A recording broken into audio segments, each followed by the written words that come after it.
is ruling Gauteng.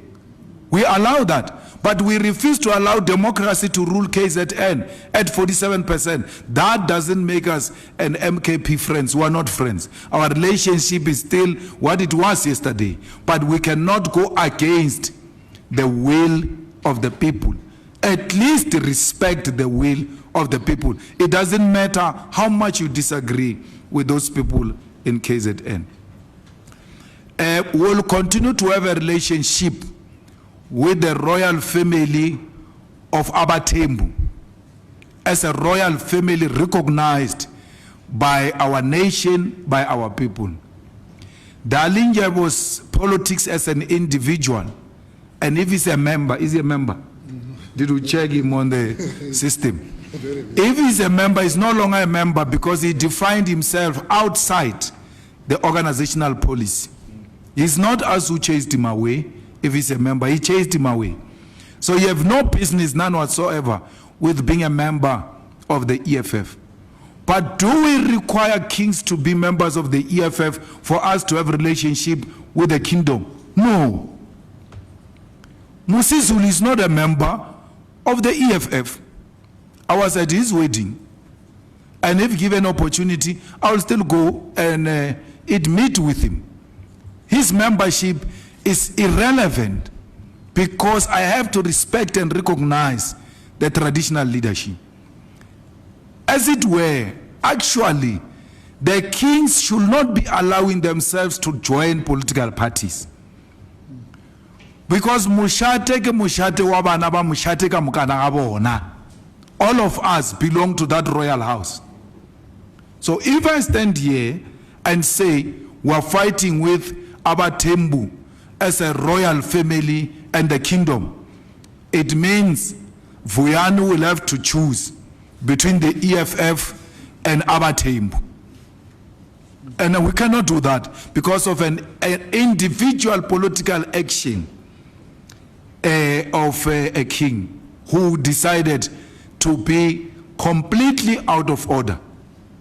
The king of our Tembu is not a politically amateur individual. He's a trained soldier.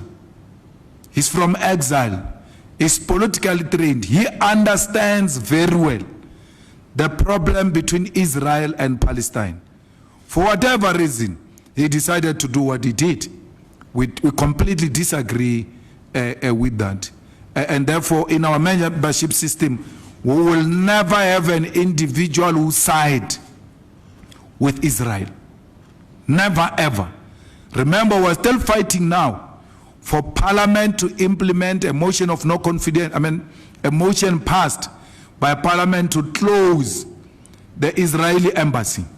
Till to date, Ramaphosa pretends to be fighting Israel's genocide, yet the embassy of Israel is still open against a parliamentary motion that has passed. They do a domestic work of pretending to go to court and all of that.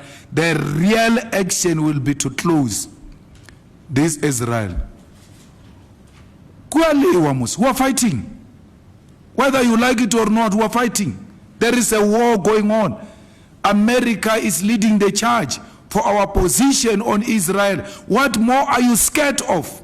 Close the embassy of Israel. We cannot share a territory. We cannot share our land with murderers. Must never allow that and then pretend in international platforms as if we are with the victims and the children and women of Palestine. So that's where we are. So you see me tomorrow Esbain with Ndalinjab.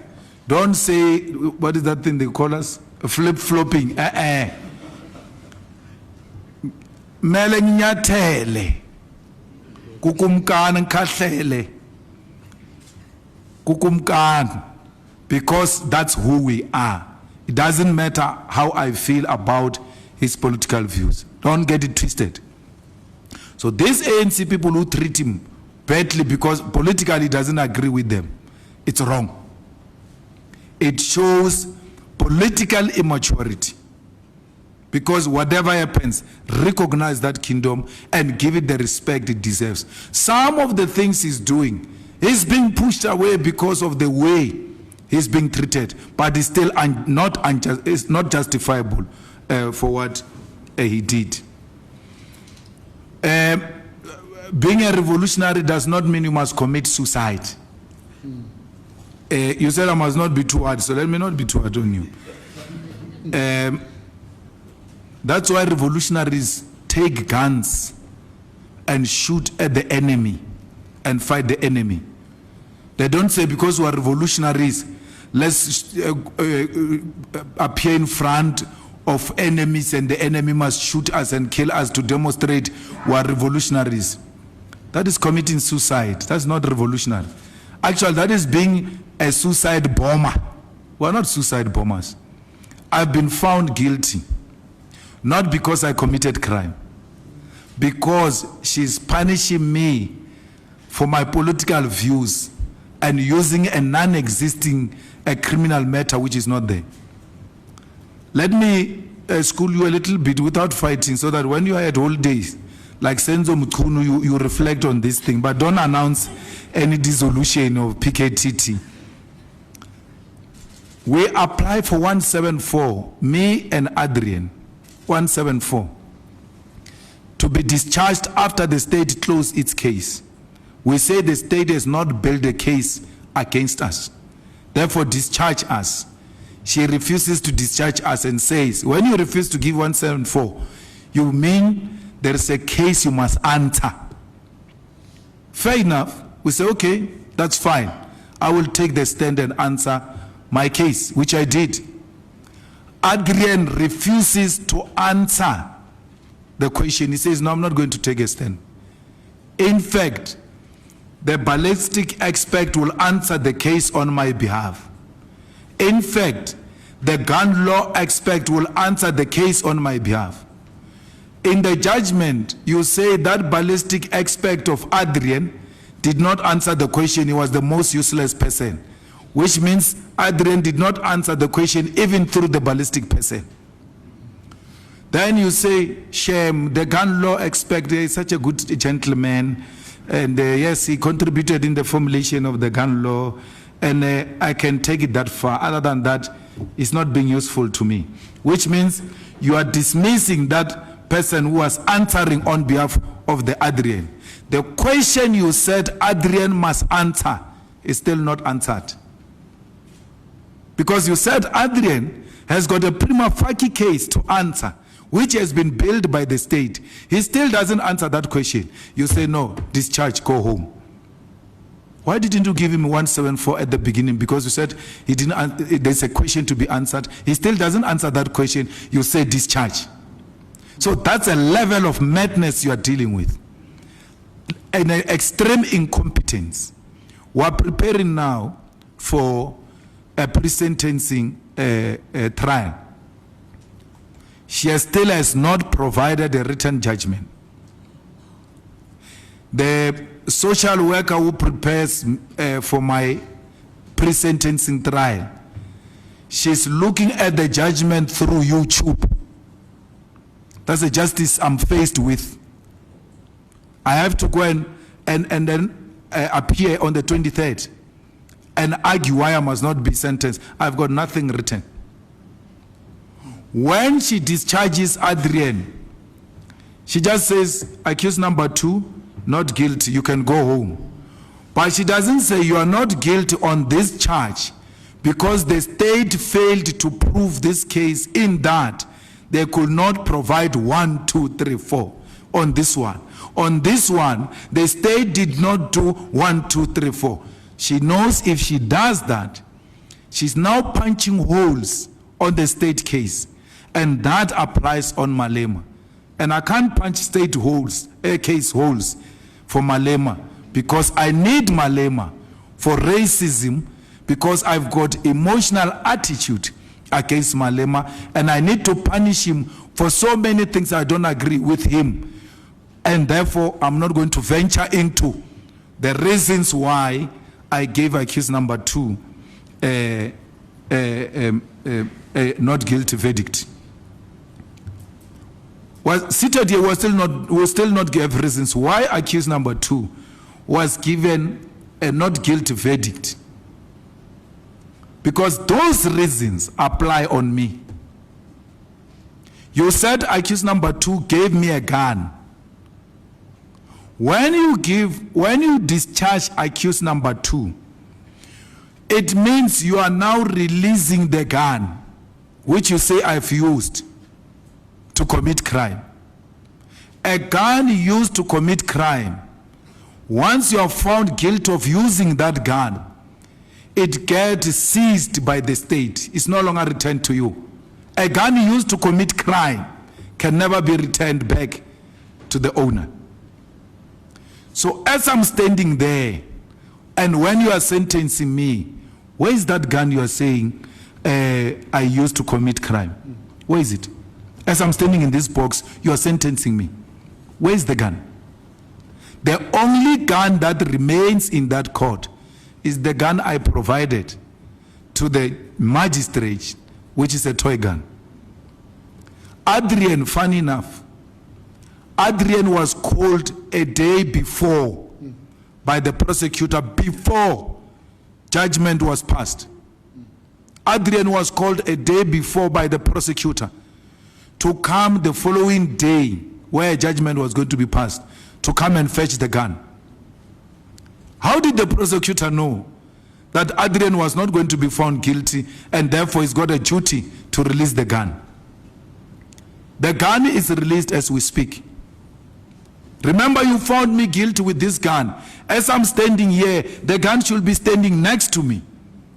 Or you have used this to commit crime and therefore put the lives of people under danger.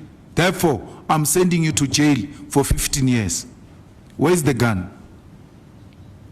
So that's what you're dealing with. That's why I'm going to appeal it. You're not going to blackmail me and say I'm a revolutionary, I must not appeal it, because you're also part of the team that wants to see me in jail. Baba. What is even worse is for this one next to me on the left. If he thought he was going to be acting because I'm going to jail, I'm going to appeal. I want to appeal until the Constitutional Court. So you must know, I'm still around. For those who were excited, I'm still around. But we'll meet on the streets on the 23rd of January 2026. Anyone who loves the law of this country, who agrees that presiding officers must never use the courts to settle political scores, have got a reason to come out in their numbers on the 23rd and say, not in the name of our law, not in the name of our constitution, are you going to use your political differences with Malema to abuse what is entrusted with you as a presiding officer? You know, for any of you who know me, I will never run away from my responsibility. I'm a member of the ad hoc committee, member of parliament, member of lead of the EFF, its member, and a family man. You see how many responsibilities I've explained to you, including the role I play internationally. When you're not even international, you're office bound. I don't know if you have an office or you are sharing that desk in the open thing. I'm not sure if you've got a family or if in any of these responsibilities I explained to you. So all of these responsibilities are not going to drown because I'm sitting at the ad hoc committee. I've got a duty to all of this, including a duty to wear a hoodie and go to a school and watch my kids playing a play. I wanted to have a father do that to me. I never had it. And I'm going to do that to my children. That which I longed when I was a father, I will do it for my kids. And no animal is going to stand between me and my children. No one. Because when it comes to my children, I've got a duty to perform that. When it comes to the EFF, I've got a duty to to perform that responsibility. When it comes to ad hoc committee, I've got a duty. Now, unlike ad hoc committee, in my family, in the EFF or everywhere else, I don't have an alternate. No. Unless there is an alternate in my family I don't know of. That I will not be held accountable for it. But as far as I'm concerned, I have no alternate. Now, I've got an alternate. If I'm not there, the EFF is there. And our alternate was there. The EFF was there. Leave this obsession with Malema and being pretentious that you like me when you don't like me. Firstly, when I accepted to be a member, he's not giving other people a chance. Why is being a member? When I'm being a member, yeah, he must come every day. Why is he not here? Hey. I've got a colored lady with capacity, the DSG of the EFF. If you look at what she has done in that ad hoc committee, yes, she drew us some 10, 15 new votes of colors. They like us now, right? EFF is very good with colors. I told her she must be a councillor in El Dorado Park because the way she's so popular with colors now. How was she going to be in a position she is now if at times on critical matters she's not being given an opportunity to shine and show the capacity of the EFF? That these are not just token, they are women with capacity and they are able to confront hardened criminals and hold them accountable. And all of you here, no one can say that you doubt her capacity in that ad hoc committee. And suggesting why I was not there, as if she was not there, is belittling her and downgrading her and looking down on women and worse, a colored woman. The EFF was there, and therefore that question does not arise unless it's based on sexism and racism.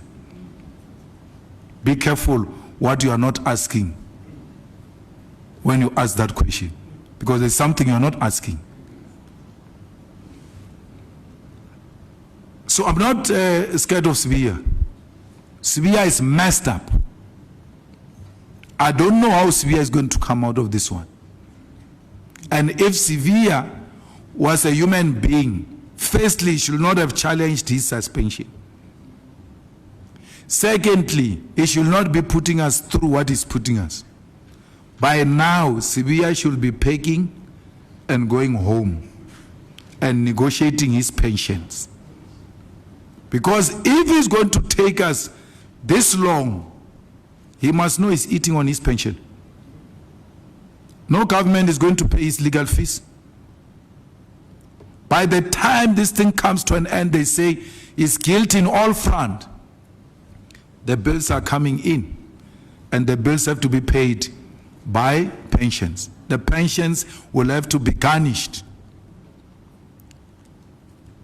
So it's not for me, it's for him and his wife and his family to take that decision. My guy, let's save what is left of this thing and see what else can be done. His performance in the absence of Malema was so poor in the ad hoc committee, extremely poor, and it exposed him.